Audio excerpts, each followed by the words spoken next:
డబ్బు, అనారోగ్యం, ఉద్యోగం, వ్యాపారం అప్పులతో బాధపడుతున్నారా? వెంటనే ఈ వెబినార్ లో జాయిన్ అవ్వండి. నమస్తే, welcome back to Suman TV. నేను మీ సంజయ్. ఈ రోజు మనతో పాటు ఉన్నారు AMFI registered mutual fund distributor PS Chandrasekhar garu. ఆయనతో మాట్లాడి కొన్ని విషయాలు తెలుసుకుందాం. నమస్కారం sir.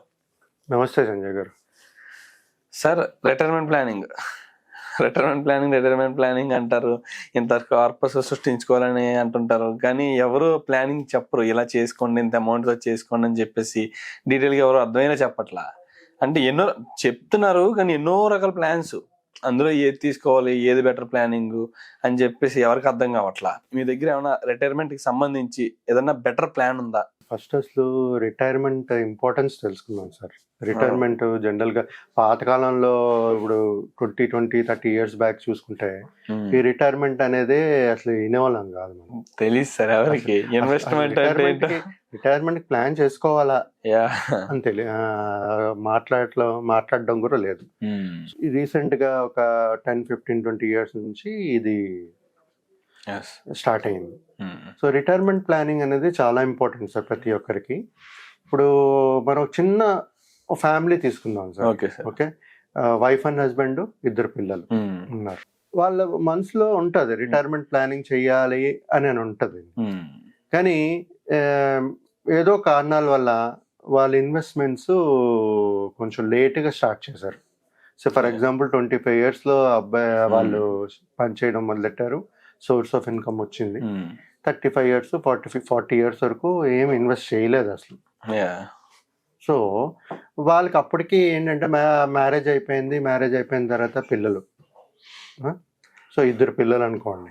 So wife and husband, 2 పిల్లలు. సో ఆ 40 years వచ్చినప్పటికి ఏమవుతుందంటే పిల్లలు ఆల్రెడీ కొంచెం ఎదుగుంటారు. 9 years 10 years 15 years 12 years ఉంటారు, ఆ ఏజ్ లో ఉంటారు.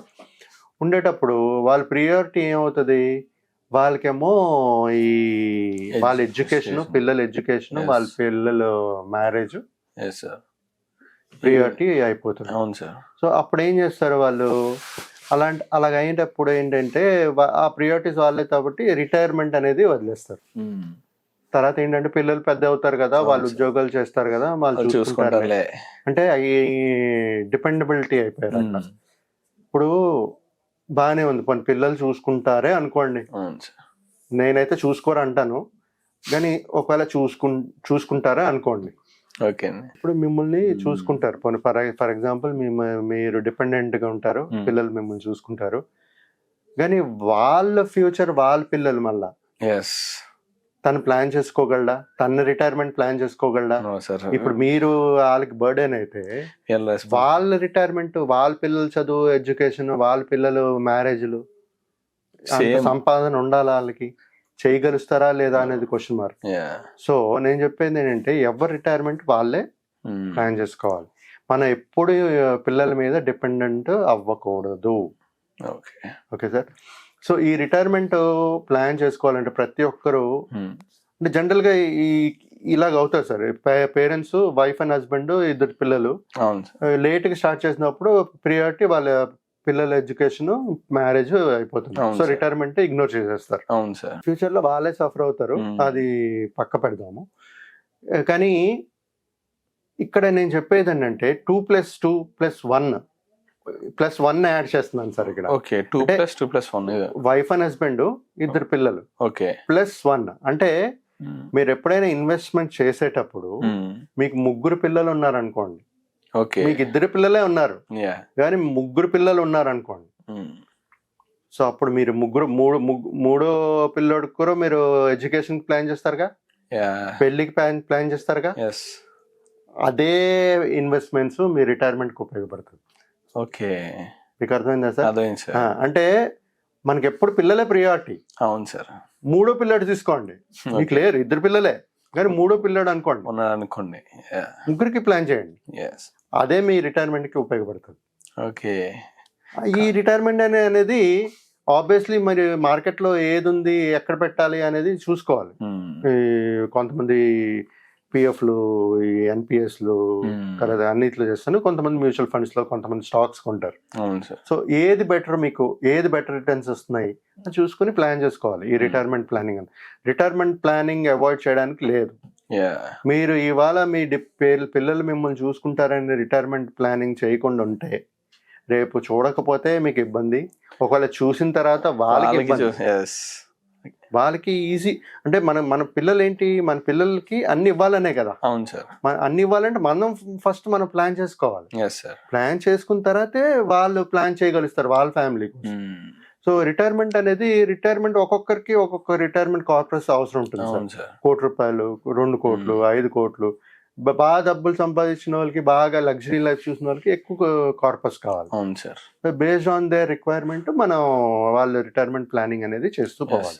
మీరు చెప్పిన చాలా కరెక్ట్ సార్. అది ఎలాగంటే ఇప్పుడు మా పిల్లలు చూసుకుంటారులే, అంటే బెటర్ రిలేషన్ ఉంది కదా, నా రిటైర్మెంట్కి భయపడాల్సిన అవసరం ఏంటని చెప్పేసి వీళ్ళు లైట్ తీసుకుంటారు. ఓన్లీ వాళ్ళ చదువు కోసం, వాళ్ళ మ్యారేజ్ కోసం ప్లాన్ చేసుకుంటారు, కానీ రిటైర్మెంట్ నెగ్లెక్ట్ చేస్తారు. వాళ్ళు చూసుకుంటారు సార్, బాగానే ఉంది. ఆఫ్టర్ వాళ్ళ రిటైర్మెంట్ కోసం వీళ్ళు ఇన్వెస్ట్ చేయలేరు. వీళ్ళు బర్డెన్ అవుతారు, వీళ్ళు రెస్పాన్సిబిలిటీ అవుతారు, వీళ్ళకి ఖర్చు పెట్టాల్సి వస్తుంది, వీళ్ళ హెల్త్కి అన్నిటికి. కానీ వాళ్ళ రిటైర్మెంట్లో వాళ్ళ పరిస్థితికి మర్చిపోతుంటారు వాళ్ళు. అందరూ చేసే మేజర్ మిస్టేక్ సార్ ఇది. చిన్నది అనుకుంటాం కానీ చాలా ఎఫెక్ట్ చూపిస్తుంది సార్ లైఫ్లో ఇది నిజంగా. ఈ రిటైర్మెంట్ మేజర్ ఎందుకు ప్లాన్ చేయలేకపోతారో ఒకే ఒక రీజన్, లేట్గా ఇన్వెస్ట్ చేయడం. మా వాళ్ళ పెళ్ళి అవ్వక ముందే స్టార్ట్ చేసిందంటే ఈ రిటైర్మెంట్ కూడా బాగా ప్లాన్ చేశారు. అదే పెళ్ళి అయిన తర్వాత, పిల్లలు పుట్టిన తర్వాత పెద్ద ఎదుగుతూ ఉన్నప్పుడు ఖర్చులు పెరిగిపోతాయి. ఖర్చులు పెరిగిపోతున్నప్పుడు మనం ఇన్వెస్ట్మెంట్స్, మన ఇన్కమ్ సోర్స్ పెరిగితేనే మనం చేయగలుగుతాం. ఇన్కమ్ సోర్స్ అలాగే ఉన్నదంటే ఎలా చేయగలం? ఫ్యూచర్ మళ్ళీ ఇన్ఫ్లేషన్ యాడ్ చేసుకోండి, ప్రతి సంవత్సరం ఇన్ఫ్లేషన్ పెరుగుతూనే ఉంటది, ఖర్చులు పెరుగుతూనే ఉంటాయి. సో మన ఇన్వెస్ట్మెంట్స్ కూడా పెరగాలి.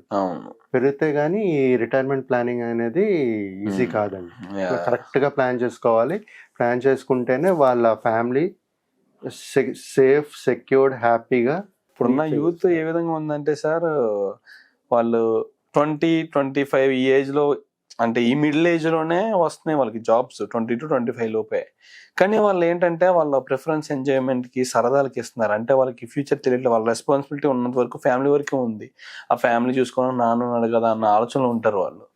పెళ్ళి అయ్యాక బాధ్యత వీళ్ళ చేతిలోకి వచ్చిన తర్వాత వీళ్ళకి అర్థం అవుతుంది వాట్ ద ఫ్యూచర్, ఏం చెయ్యాలి, మా నాన్న ఏం చేశాడు, ఇప్పుడు నేనేం చేయాలన్న ఆలోచన వచ్చిన తర్వాత అప్పుడు ఇన్వెస్ట్మెంట్ అన్న ఐడియా వస్తుంది. ఈ లోపే సగం జీవితం అయిపోతుంది సార్ వీళ్ళకి. అదే చేస్తారు. ఇప్పుడు నా దగ్గర ఒక కస్టమర్ ఉన్నారు 50 సంవత్సరాలు. ఆయన 1-2 years ముందు రియలైజ్ అయ్యారు రిటైర్మెంట్ కావాలి, ఫండ్ కావాలి, 50 years ప్లస్. ఇప్పుడు వాళ్ళ అబ్బాయిని ఇన్వెస్ట్ చేయిస్తాను అన్నారు. నేను అడిగాను మొన్న, అడిగితే ఇంట్రెస్ట్ చూపించట్లేదు అబ్బాయి. అంటే వాళ్ళ థింకింగ్ చూడండి. అది మనమే ఎక్స్ప్లెయిన్ చేయాలి. మనం ఎక్స్ప్లెయిన్ చేయలేకపోతే వాళ్ళకి అర్థం కాదు. సో అర్థం చేసేటట్టుగా మనం చెప్పగలిస్తే ఫ్యూచర్ జనరేషన్ వాళ్ళు కూడా ఈ రిటైర్మెంట్ అనేది ప్లానింగ్ చేసుకుంటారు. ఇప్పుడు మన యుఎస్ లాగా ఒకవేళ జాబ్ ఉన్నా, జాబ్ లేకపోయినా గవర్నమెంట్ టేక్ ఓవర్ చేసే లెవెల్ కి మన ఇండియా లేదు, ఇప్పుడు డెవలప్ అవ్వలేదు మనం. సో రిటైర్మెంట్ అనేది చాలా మస్ట్ అండి. Thank you very much sir. Thank you Sanjay garu. Thank you.